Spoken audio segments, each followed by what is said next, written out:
Bonjour et bienvenue dans Ça Papillonne, le podcast qui t'aide à faire évoluer tes habitudes au travail de manière efficace et engageante. Je suis Rosanne Lemarchand, formatrice en efficacité professionnelle et chaque semaine, j'explore des thématiques variées autour de la gestion du temps et de la formation. Je te partagerai des conseils pratiques pour une meilleure organisation au travail et des histoires inspirantes pour t'accompagner sur ton chemin de formation. Ce qui m'importe, c'est de t'aider à faire un pas de côté, d'observer tes comportements au travail, de prendre du recul et j'espère te faire avancer. Chaque épisode est une opportunité d'explorer de nouvelles idées et d'acquérir des compétences. Installe-toi confortablement et laisse-toi guider. C'est parti! Salut, je suis ravie de te retrouver dans ce nouvel épisode de Ça Papillonne. Et cette semaine, je vais aborder un sujet, l'un de mes sujets préférés en efficacité pro. Je vais t'inviter à prendre du recul sur ton propre rythme, ton caractère, pour que tu te rendes compte qu'il y a des choses auxquelles tu t'es habitué et pourtant qui ne sont pas faites pour toi. Je le répète à toutes les formations, on n'active pas un changement tant que ça ne gratte pas. Et pourtant, on arrive à s'habituer à quelque chose qui ne nous correspond pas. On le répète pendant des années sans pour autant le remettre en question, jusqu'à moi. Je parle du rythme de tes journées. Et quelles tâches tu dois faire à quel moment? Et justement, y a-t-il un meilleur moment pour certaines tâches? On va voir ça ensemble. Un exercice que je fais en formation est celui-ci. Je demande aux personnes de répartir le type de tâches qu'elles font naturellement en début de journée, ou en tout cas en priorité, et le type de tâches qu'elles font après, celles qui passent en second plan. Dedans, il y a les tâches faciles, rapides, difficiles, complexes, qu'on ne connaît pas, qui sont nouvelles, que quelqu'un nous a demandé, que j'ai choisi, qui sont importantes, qui sont urgentes. Voilà, j'en ai plein comme ça. Et régulièrement, je rencontre des personnes qui vont commencer la journée par des tâches très rapides, très faciles, qu'elles connaissent par cœur pour diminuer leur to-do très rapidement. Elles ont besoin de ce sentiment de satisfaction de la tâche accomplie très tôt dans la journée. Elles ont peut-être aussi besoin simplement de se mettre en jambe dès le départ parce que ce sont des diesels. Ensuite, elles font une tâche qui est plutôt importante, voire urgente. Et si tu as écouté les épisodes précédents, les 24 et 25, tu sais déjà que ce n'est pas comme ça que l'on s'y prend. Ou en tout cas, pas tout le temps, pas pour tout le monde. Et ce n'est pas moi qui ai inventé un truc, c'est parce que notre cerveau est, pour la plupart des personnes, plus efficace le matin. À quoi bon utiliser son cerveau qui a le plus d'efficacité à faire des tâches faciles, rapides et que l'on connaît par cœur? Ce n'est pas ça être productif, ce n'est pas cocher des cases dès le matin avec des trucs faciles. Si notre cerveau est hyper efficace le matin, c'est parce que la mélatonine tombe à un niveau très bas et que le cortisol monte en pic. C'est scientifique. Il y a des neurologues et des chercheurs qui ont travaillé dessus depuis les années 30 et cette chronobiologie, c'est son nom. Et précisément la courbe que je vais te décrire n'est pas une courbe officielle. C'est un graphique que l'on voit dans le grand public qui est une synthèse pédagogique de différentes études sur le sujet. Alors tu vas imaginer un graphique avec en vertical le niveau d'efficacité du cerveau, la vigilance, l'attention, la vitesse de traitement ou la mémoire de travail. Et en horizontal, les différentes heures de la journée. Ça va de minuit à minuit. Sur ce graphique, il y a une courbe telle une vague en fait, qui a deux bosses à deux moments différents de la journée. La première bosse arrive autour de 9h jusqu'à 11h. Donc le pic, 9h-11h, puis une plus petite, mais quand même présente, de 16h à 18h. Donc là, tu comprends que plus la courbe monte haut, plus ton cerveau est efficace. Il y a aussi un creux dans cette vague. Le pire se situe entre 13h et 15h. Alors on fait quoi de cette information d'après toi? Eh bien, on adapte nos activités en conséquence. Là où les personnes commençaient leur journée par quelque chose de simple, comprennent à ce moment-là que c'est absolument pas productif de faire cette action. En fait, au démarrage de sa journée, on peut prendre un temps de réflexion pour poser ses intentions de la journée, faire un petit topo de notre situation, regarder les mails pour voir s'il n'y a pas un truc qui doit être ajouté à la liste des importants urgents. Et on va choisir nos 3 tâches du jour. Tu pourras avoir plus d'infos dans l'épisode 25. Mais la première tâche sur laquelle on va se pencher, en premier après notre réflexion, courte mais incontournable, c'est une tâche complexe, importante, longue, qui demande de la réflexion et de la concentration. Au diable les interruptions. vous n'êtes là pour personne à ce moment de la journée. C'est trop important pour vous. Et c'est là qu'il faut couper les notifications, mettre son téléphone en silencieux, fermer la porte de son bureau pour laisser libre cours à notre créativité, réflexion, inspiration. Choisissez selon la situation.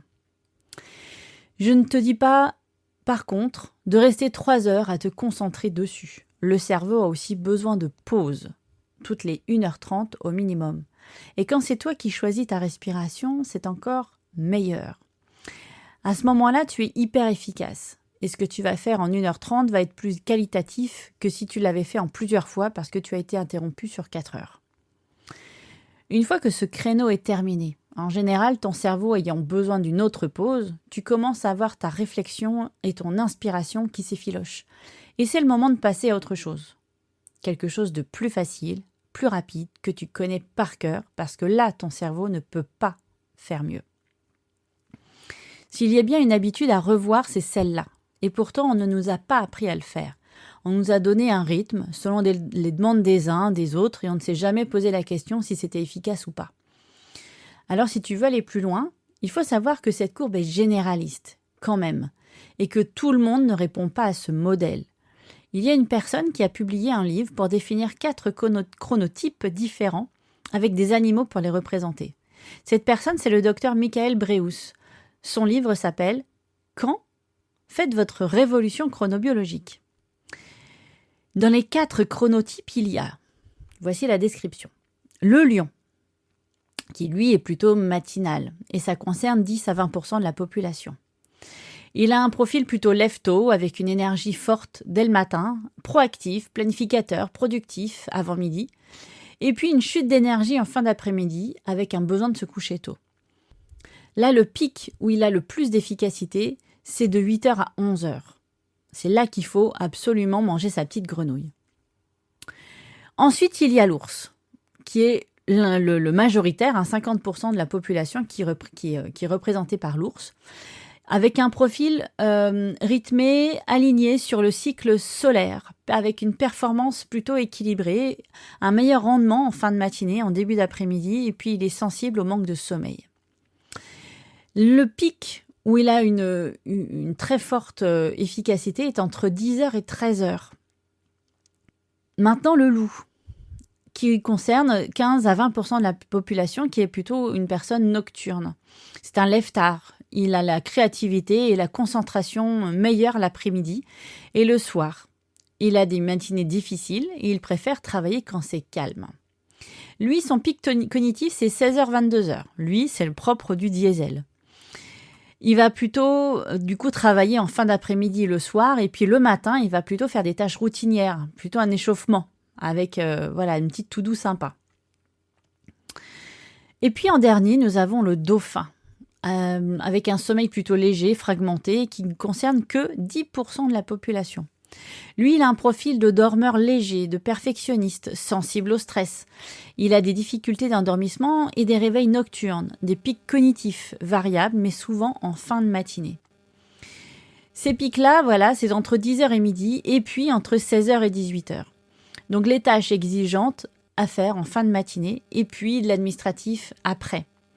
Donc des tâches super simples après tout ça. Alors il faut savoir que beaucoup des ours ont une légère tendance à être lion ou loup, que l'âge et l'environnement décalent la courbe. Les adolescents sont plus loups alors que les seniors sont plus lions. Que la lumière est le synchronisateur principal. Le matin, ça avance la phase, le soir, ça retarde la phase.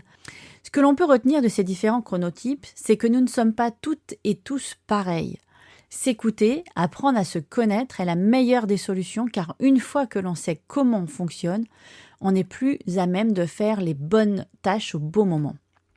Dans l'accompagnement que je propose, c'est une étape importante du processus, apprendre à s'écouter et à répondre à ses propres besoins pour être efficace, mais surtout améliorer son quotidien pour qu'il soit plus serein. En résumé, dans cet épisode très court, j'ai exploré l'importance de comprendre notre rythme personnel et comment adapter tes tâches en fonction de la chronobiologie.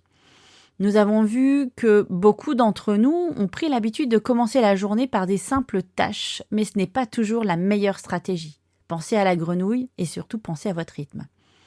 En utilisant la chronobiologie, tu peux identifier tes périodes de productivité maximale et ajuster ton emploi du temps en conséquence. Que tu sois un lion, un ours ou un loup, ou un dauphin, il est essentiel de reconnaître tes moments de pic cognitif pour maximiser ton efficacité. N'oublie pas de prendre des pauses régulières et de choisir des tâches complexes lorsque ton cerveau est le plus alerte. En révisant ton approche de tâches quotidiennes, tu peux non seulement améliorer ta productivité, mais aussi ton bien-être général. J'espère que cet épisode t'a plu. Merci de m'avoir écouté jusqu'au bout. Et je t'invite à prendre le temps de réfléchir à ton propre rythme. Et n'hésite pas à appliquer ces conseils pour transformer ton efficacité au travail. Je te souhaite une très bonne journée. À bientôt pour un nouvel épisode. Salut! Merci d'avoir écouté cet épisode. Si tu as aimé, je t'invite à t'abonner, à laisser un avis ou des étoiles et à partager avec tes amis. Je suis aussi à ton écoute. Alors propose-moi des sujets à aborder, je me ferai un plaisir de creuser le sujet. On se retrouve la semaine prochaine pour une nouvelle conversation passionnante. Salut!